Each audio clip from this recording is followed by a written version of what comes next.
All I represent in my confidence. I am the greatest. I cannot lose. I'm pretty. And every man believes he's the greatest. Every man would like to be the greatest. Many want to say this, but they fear it. And they see this in myself, and some hate me for it, and some love me so.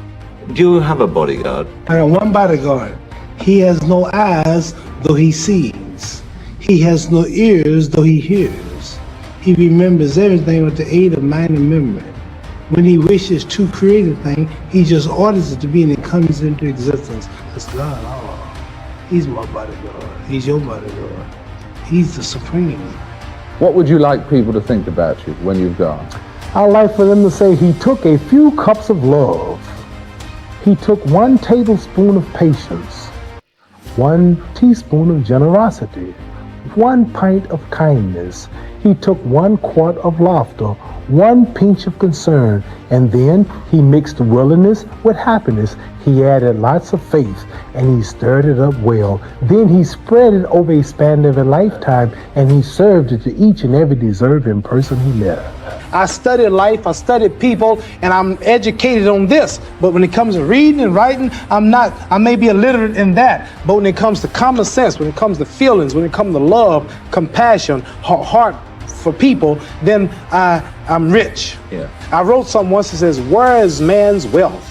His wealth is in his knowledge. For if his wealth was in the bank and not in his knowledge, then he don't possess it because it's in the bank.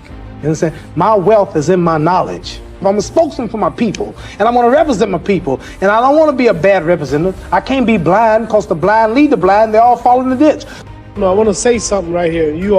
This might make you all think. Life is not really long. Let's say the average person 30 years old. If you're 30 years old, you are not but about 7 years old. How can I prove it? Add up all the 7, 8, 9 hours you slept for 30 years. Out of 30 years, add up all the nights, last night when you went to bed and woke up this morning, you don't remember a thing. You've been unconscious for about 8 years. If you're 30 years old, you slept about 8 years. Okay. How much traveling have you done in 30 years? From the television station to home, to another country, to another city, to school, to church. You've probably traveled 2 years of your life or spent just getting back and forth to where you're going. So there's 8 years of sleeping, 2 years of traveling. There's 30 years out of your life before you accomplish anything. How long do you sit in school? In America, we stay in school from the 1st grade to 12th grade. 6 hours a day for 12 years. Break it down. You sat in a classroom for 3 years without leaving. Okay, 2 years of traveling, 8 years of sleeping, 3 years of school. How many movies have you went to? How many wrestling matches? How much entertainment?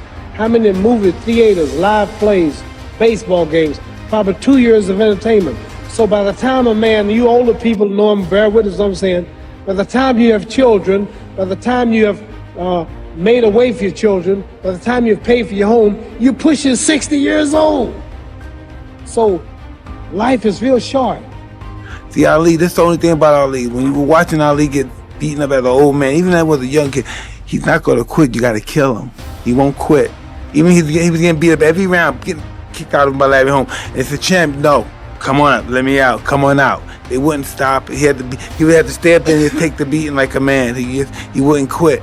And the way I respect a guy like that so much, I have so much admiration for a guy like that so much, but it's just not right to be that way as a human being. This day is over. I come back and fight another day else. You got me, you know. And listen, I always like to think I'm a bad, I don't give a, but that's a part of Ali. That's where he overshines me, because I can't understand a man that's willing to just really die for this, you know. And I talk. Why does it make you emotional? Is it talking about him or the relation to you? Me. Ali's a giant. There's no way other fighters can match him. He'll die for this shit. He'll die. I'm not gonna die for that. My head got big and I started thinking it was my training camp and my boxing ability that kept me where I was at, and God punished me and he gave me a good whooping. He broke my jaw in the second fight and he got me whooped and knocked down in the Frazier fight, and I realized I wasn't that great after all. So I had to get not only together physically but spiritually. For this fight I prayed every day for 5 days, 5 times a day for the past 4 months, and everything is perfect And if Allah's with me, it ain't no way no man can win. No way. Because I'm representing God. I'm representing the freedom of black people in America. I want to be the one black man who stands up and look at white people and tell the truth, who don't sell them out, who don't Uncle Dom, who don't promote cigarettes, don't promote whiskey, take his fame to uplift his little brother in the ghetto,